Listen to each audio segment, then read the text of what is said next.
এখন ঠাইত এটা পৰিয়াল আছিল। পৰিয়ালটো বৰ দুখীয়া আছিলে আৰু মাকৰ শেষ ইচ্ছা আছিল যে মাকে সৰু পুত্ৰই তেওঁ কফিনত নি তেওঁ সৎকাৰ কৰিব। কাৰণ তাত সেই সময়ত সেই ৰাজ্যৰ ৰজাই এটা ঘোষণা দিছিল যে কোনেও আৰু কফিনত মৃতদেহ ভৰাব নোৱাৰিব, এনেকৈ কোনো সৎকাৰ কৰিবগৈ নোৱাৰিব, কবৰ দিবগৈ নোৱাৰিব। সৎকাৰ কৰা মানে তেওঁলোকে কবৰেই দিয়ে। বহুত দিনৰ আগৰে পৰাই ল'ৰাটোৱে মানে মাকৰ সেই ইচ্ছাটো দেউতাক ঢুকোৱাৰ পিছতে মাকে কৈ থৈছিলে। ল'ৰাটোৱে সেই কথাটো মনত ৰাখিলে। সি মাকৰ শেষ ইচ্ছাটো পূৰণ কৰিবৰ কাৰণে বহুত দিনৰ পৰা অকণ অকণকৈ লুকুৱাই লুকুৱাই এটা কফিন সাজিয়াইছিলে। মাটিৰ তলত গাঁত খান্দি লৈ কফিনটো সাজি তাতে থৈ লুকুৱাই লুকুৱাই থয় আৰু অলপ অলপকৈ উলিয়াই পেলাই সাজে। সাজি থওঁতে অলপ দিন গ'ল। অলপ দিনৰ পিছত কফিনটো পূৰা হওঁতে যথেষ্ট দিন লাগিলে। যি কি নহওক কিন্তু এসময়ত পূৰা হ'ল আৰু কিন্তু পূৰা কথা ডাঙৰ এটা সন্তুষ্টি দিলে যে সি যেনে মাক শাকতে কবৰ দিব পাৰিব। যেতিয়া মাকৰ যিটো সময় আহিল তাক বাৰে মোক এই ৰজাৰ নিয়ম মতে নকৰিবা, মোক ক'ৰবাত কবৰ দিবা, তুমি কফিন এটা বিচাৰিবা। কি কৰিলে, মা মই তোমাৰ শেষ ইচ্ছা পূৰণৰ কাৰণে চেষ্টা কৰি আছোঁ, তুমি চিন্তা নকৰিবা, মই তোমাৰ শেষ ইচ্ছাটো পূৰণ কৰি দিম। তেতিয়া মাকেও মানে ভাবিলে ল'ৰাটোনো কেনেকৈ পূৰণ কৰিব। তাৰপিছত মাকক সি বুজাই ক'লে যে মা মই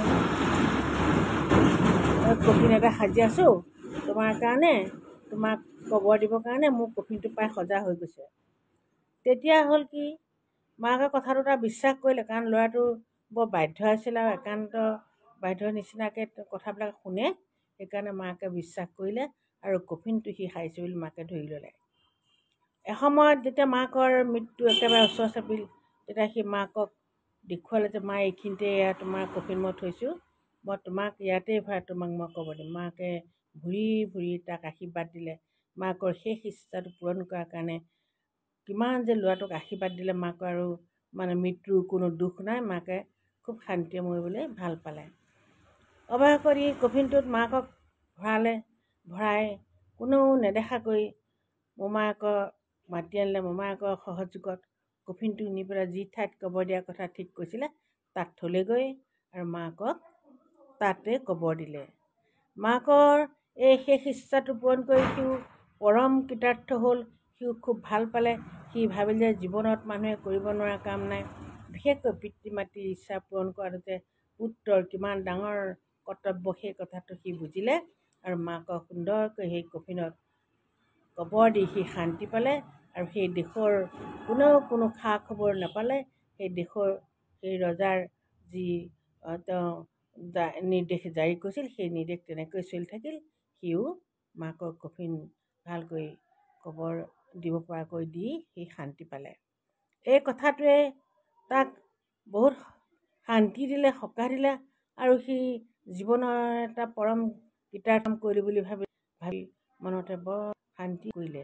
জীৱনত চেষ্টা কৰিব পৰা কাৰণে পিতৃ সেৱা কৰা চাব লাগে। আমিও পিতৃ মাতৃ শেষ ইচ্ছা কৰিব পাৰিলে আমাৰ লাগে সেই পিতৃক কিয় বৃদ্ধ পঠিয়াম। এইটো অন্যথা কোনো বৃদ্ধাশ্ৰম পঠিয়াব ভালকৈ প্ৰতিপাল শেষত খুব শান্তিত মৃত্যু দিবলৈ দিব। সকলোকে সন্ধিয়া জনালোঁ, সকলো কৰি থাকক।